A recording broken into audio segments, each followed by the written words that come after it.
ঠাকুরগাঁওয়ের ভুল্লি উপজেলায় এবারের পরীক্ষার ফলাফলের সাফল্যের দৃষ্টান্ত স্থাপন করেছে সুখানপুকুরীর লতিফান্নেছা বালিকা উচ্চ বিদ্যালয়। বিদ্যালয় সূত্রে জানা যায়, এবারের পরীক্ষায় মোট 40 জন শিক্ষার্থী অংশগ্রহণ করে। এর মধ্যে কৃতকার্য হয়েছেন 27 জন। ঠাকুরগাঁও প্রতিনিধি মোহাম্মদ নূর ইসলাম জানান, বিদ্যালয়ের পাশের হার দাঁড়িয়েছে 67.5%। এছাড়া 3 জন শিক্ষার্থী GPA 5 বা A+ অর্জন করেছে। বিদ্যালয় কর্তৃপক্ষের দাবি, উপজেলার শিক্ষা প্রতিষ্ঠানগুলোর মধ্যে এই ফলাফল বিদ্যালয়টির জন্য উল্লেখযোগ্য সাফল্য। শিক্ষার্থীদের একাগ্রতা, শিক্ষকদের আন্তরিক পরিশ্রম এবং অভিভাবকদের সহযোগিতার কারণেই এই অর্জন সম্ভব হয়েছে। বিদ্যালয়ের শিক্ষকরা বলছেন, শিক্ষার্থীদের নিয়মিত পাঠদান, সঠিক দিক নির্দেশনা এবং পড়াশোনার প্রতি আগ্রহ তৈরিতে বিশেষ গুরুত্ব দেওয়া হয়েছে।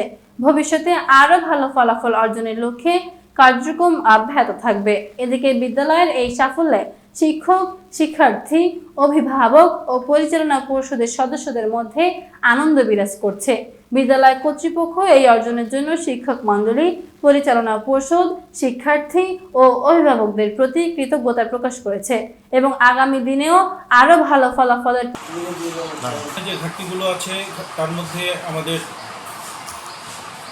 ছাত্রর যে লেখাপড়ার মনোভাব, তাদের এই উপস্থিতিকে নিশ্চিত করানোর জন্য কমিটি মহোদয়গণ সবাই সচেষ্ট, কিন্তু আমরা দুঃখিত যে অভিভাবকদেরকে আমরা এই মাদ্রাসামুখী করে নিয়ে এসে আলোচনা করে আমরা তাদেরকে ইমপ্রেস করতে পারতেছি না। এখন কেন আমরা পারতেছি না, এটা আমার কাছে একটা প্রশ্নবোধক চিহ্ন।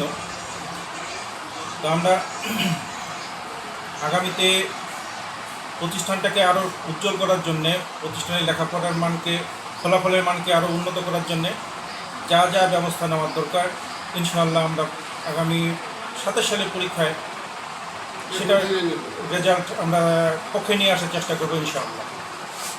প্রতিষ্ঠানে প্রায় 12 বছর যাবত ইংরেজি পদ শূন্য ছিল। গত 4 মাস আগে আমাদের এখানে জয়েন করেছেন। তিনি বর্তমান আমাদের এখানে শিক্ষকতা করছেন এবং আরবি টিচার ঘাটতি ছিল, আমাদের কারি টিচার ঘাটতি আছে, ইবতেদায়ীতে টিচার ঘাটতি আছে। এগুলো পূরণ হয়ে গেলে আশা করি আমাদের শিক্ষার মান আরও উন্নত থেকে উন্নততর হবে ইনশাআল্লাহ।